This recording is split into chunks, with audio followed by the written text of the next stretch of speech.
Waiting for interest rates to drop before you think about purchasing a house?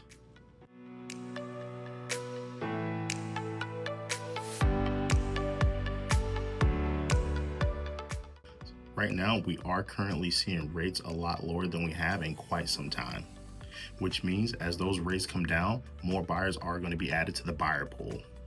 What does that mean for you? Instead of getting that home that you really want now and just paying a little bit higher in interest rate and then hope that once the rates do come down, you just can refinance to get that lower rate, you wait and you run the risk of possibly having to pay a lot more if you wait for those rates to just come down before you start trying to look for a home. You may have to pay higher in the market value for the home.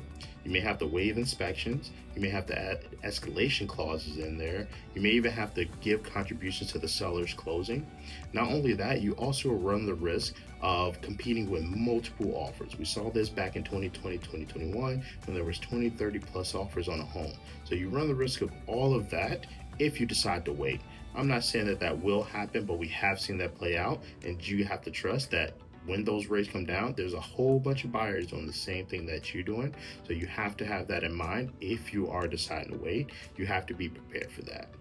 All I like to say is that there's no perfect time to buy a house. Every person and every situation is going to be totally different. That's why I always recommend speaking with a realtor or a loan officer to get the perfect scenario for what it is that you're looking for, because your situation is going to be different than the next. So definitely always consult with the realtor. Luckily, I know a great one.